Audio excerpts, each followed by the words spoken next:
तीसरी महाविद्या माँ त्रिपुर सुंदरी की कथा। आज गुप्त नवरात्रि का तीसरा दिन है। आज का दिन महाविघातिपुर सुंदरी का होता है। देवी त्रिपुर सुंदरी अनुपम सौंदर्य भक्तों को अभय प्रदान करने वाली, यौवन नियुक्त और तीनों लोक में विराजमान है। इन्हें कई नाम से जाना जाता है, जैसे कि राजेश्वरी, बाला, ललिता, मीनाक्षी, कामाक्षी, शताक्षी, कामेश्वरी कहा जाता है। अपनी सुंदरता और मोहकता से देवासुर संग्राम में असुरों को वश में कर लिया था। कहते हैं कि त्रिपुर सुंदरी की आराधना करने वाले भक्तों को लौकिक और पारलौकिक शक्तियां प्राप्त होती हैं। देवी पुराण में माता की बहुत सी शक्तियों के बारे में बात बताई गई है। यह सिर्फ तंत्र साधना के लिए ही नहीं बल्कि सुंदर रूप के लिए भी विख्यात मानी जाती हैं। आइए जानते हैं उनके स्वरूप और इससे जुड़ी पौराणिक कथा। देवी त्रिपुर सुंदरी शांत मुद्रा में लेटे हुए महाशिव की नाभि से निर्मित कमल आसन पर विराजमान है। चतुर्भुजी भुज में देवी के पास अंकुश, धनुष और बाण है। देवी के आसन को ब्रह्मा, विष्णु, शिव और यमराज अपने मस्तक पर धारण करते हैं।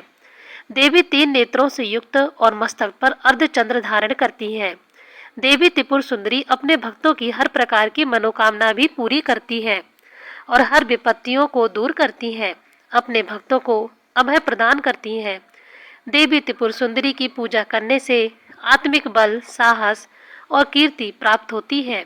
पौराणिक कथा के अनुसार देवी त्रिपुर सुंदरी की उत्पत्ति इस प्रकार हुई कि सती वियोग के पश्चात भगवान शिव सर्वदा ध्यान मग्न रहते हुए उन्होंने अपने संपूर्ण कर्म का परित्याग कर दिया था, जिसके कारण तीनों लोकों के संचालन में व्याधि उत्पन्न हो रही थी।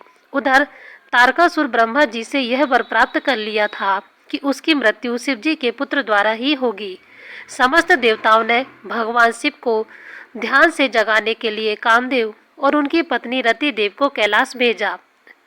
कामदेव ने कुसुम कर बाण नामक से मोहनी बाण से भगवान शिव पर प्रहार किया। परिणाम स्वरूप शिव जी का ध्यान भंग हो गया। देखते भगवान शिव के तीसरे नेत्र से उत्पन्न क्रोध की अग्नि ने कामदेव को जलाकर भस्म कर दिया। कामदेव की पत्नी रति द्वारा अत्यंत विलाप करने पर भगवान शिव ने कामदेव को पुनः द्वापर युग में भगवान कृष्ण के पुत्र के रूप में जन्म धारण करने का वरदान दिया और वहां से अंतर्ध्यान हो गए। सभी देवताओं और रति के जाने के पश्चात भगवान शिव के गण के द्वारा कामदेव की भस्म से मूर्ति निर्मित की गई और उस मूर्ति से एक पुरुष पैदा हुआ। उस पुरुष ने भगवान शिव की स्तुति की। इससे भगवान शिव द्वारा उस पुरुष का नाम भांड रखा गया। शिव के क्रोध से उत्पन्न होने के कारण भांड तमोगुण संपन्न था और वह धीरे धीरे तीनों लोकों पर भयंकर उत्पाद मचाने लगा।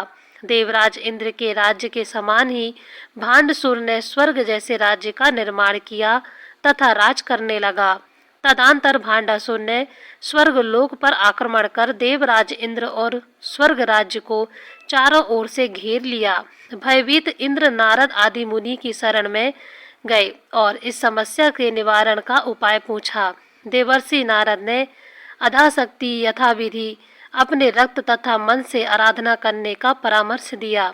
देवराज इंद्र ने देवी की आराधना की और देवी ने त्रिपुर सुंदरी रूप में प्रकट हो भांडासुर वध कर दिया। देवराज पर कृपा की और समस्त देवताओं को भय से मुक्त करा दिया। बोलिए माँ त्रिपुर सुंदरी की जय।